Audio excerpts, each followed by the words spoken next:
नमस्कार, जोहार, जय हिंद। कैसे हो आप लोग?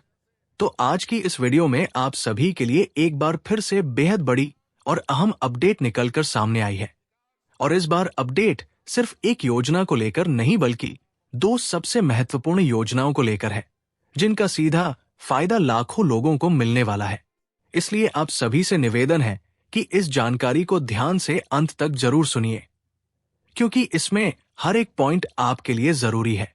सबसे पहले बात करते हैं मुख्यमंत्री मैया सम्मान योजना को लेकर आई ताजा अपडेट की। देखिए, इस योजना के तहत महिलाओं के खाते में जो राशि भेजी जाती है, उसको लेकर अब बहुत बड़ी खबर सामने आई है। बताया जा रहा है कि मार्च और अप्रैल महीने की राशि को मिलाकर एक साथ भुगतान किया जा सकता है, यानी कि 2,500 रुपए प्लस 2,500 रुपए कुल मिलाकर 5,000 रुपए की राशि एक साथ कई महिलाओं के खाते में भेजी जा रही है या भेजे जाने की तैयारी की जा रही है। अब यहां पर एक चीज को आपको बहुत अच्छे से समझना होगा। सरकार की तरफ से भुगतान की प्रक्रिया चरणबद्ध तरीके से की जा रही है। इसका मतलब यह है कि सभी जिलों में एक साथ पैसा नहीं भेजा जा रहा है, बल्कि अलग अलग जिलों में अलग अलग समय पर भुगतान हो रहा है। यही कारण है कि कुछ महिलाओं के खाते में पैसा आ चुका है, जबकि कुछ अभी भी इंतजार कर रही है। अब अगर हम वर्तमान स्थिति की बात करें, तो कुछ प्रमुख जिलों में भुगतान की शुरुआत पहले ही हो चुकी है। जैसे कि लोहरदगा जिले में सबसे पहले 19 मार्च से ही भुगतान शुरू हो गया था। इसके बाद सिमडेगा और कोदरमा जिलों में भी महिलाओं को 2,500 रुपए से 2,500 रुपए की किस्त मिलनी शुरू हो गई। फिर चतरा जिले में जिन महिलाओं को पहले 18वीं और 19वीं किस्त नहीं मिली थी, उन्हें बकाया राशि के रूप में 5,000 रुपए तक का भुगतान किया गया। और अब जो नई जानकारी सामने आई है, उसके अनुसार गिरिडीह जिले में भी आज सुबह से भुगतान की प्रक्रिया शुरू हो चुकी है। बताया जा रहा है कि सुबह करीब 8 बजे से ही हजारों महिलाओं के खाते में राशि ट्रांसफर होने लगी है। जैसे ही ये खबर फैली, महिलाओं में खुशी की लहर दौड़ गई और सभी अपने अपने बैंक खाते चेक करने में लग गई।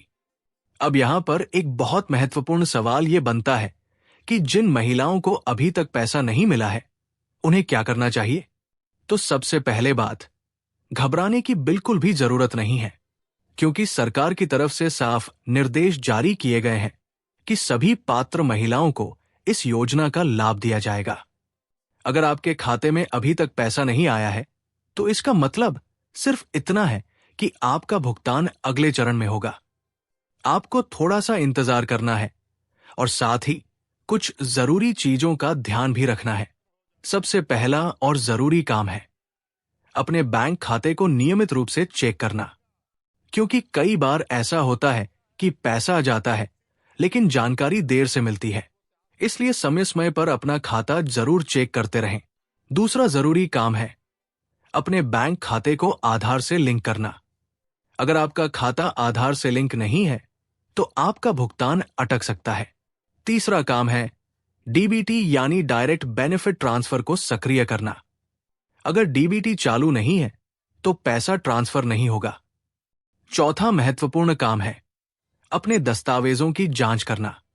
यदि आपके आवेदन में कोई गलती है, नाम में स्पेलिंग की त्रुटि है, बैंक डिटेल्स गलत है या कोई जानकारी अधूरी है, तो उसे तुरंत ठीक करवा लें। अब बात करते हैं सबसे बड़े सवाल की, पैसा कब तक आएगा? तो आपको बता दें कि अभी मार्च क्लोजिंग के कारण भुगतान की प्रक्रिया थोड़ी धीमी थी, लेकिन जैसे ही नया वित्तीय वर्ष शुरू हो गया है, यानी 1 अप्रैल से, अब भुगतान की गति तेज हो जाएगी। सरकार की तरफ से संकेत मिल रहे हैं कि अप्रैल के पहले सप्ताह में ही बड़ी संख्या में महिलाओं के खाते में पैसा ट्रांसफर किया जाएगा। यानी जिनका पैसा अभी तक नहीं आया है, उन्हें बहुत जल्द राहत मिलने वाली है।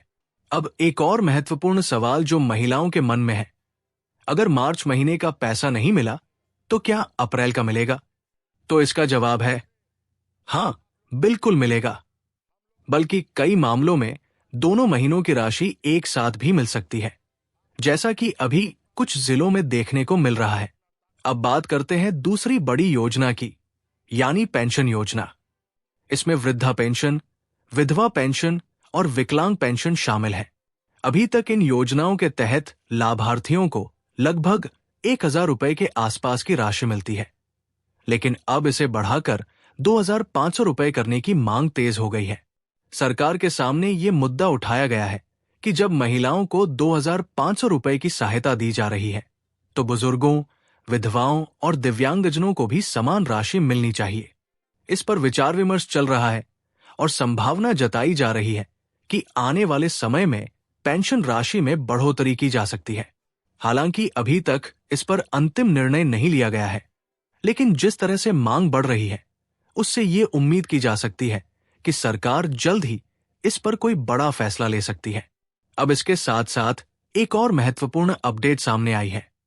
जनगणना और सर्वे प्रक्रिया को लेकर बताया जा रहा है कि अब जनगणना प्रक्रिया को पूरी तरह डिजिटल और हाईटेक बनाया जा रहा है।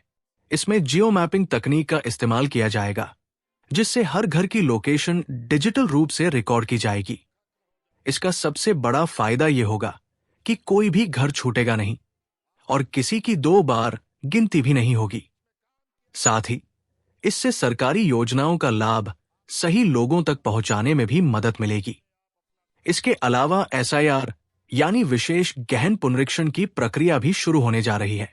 इसके तहत अधिकारी घर घर जाकर लोगों की जानकारी एकत्र करेंगे और एक फॉर्म भरवाया जाएगा। इस फॉर्म में नाम, पता, जन्म तिथि, आधार नंबर, मोबाइल नंबर जैसी कई जानकारियां देनी होंगी।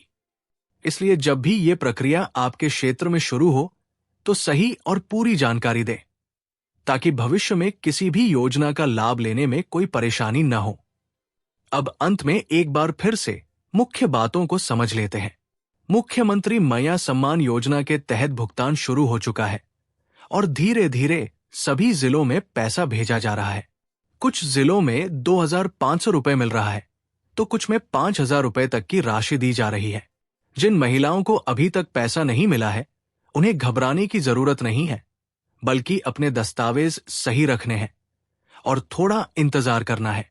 अप्रैल के पहले सप्ताह में तेजी से भुगतान होने की संभावना है। पेंशन योजना को लेकर भी बड़ी अपडेट है और संभावना है कि आने वाले समय में पेंशन राशि को बढ़ाकर 2,500 रुपए किया जा सकता है। इसके अलावा जनगणना और SIR जैसी प्रक्रियाएं शुरू होने जा रही है, जिनमें सभी को सहयोग करना जरूरी है। तो उम्मीद है कि ये पूरी जानकारी आपके लिए बेहद उपयोगी रही होगी और आपको हर एक चीज क्लियर हो गई होगी।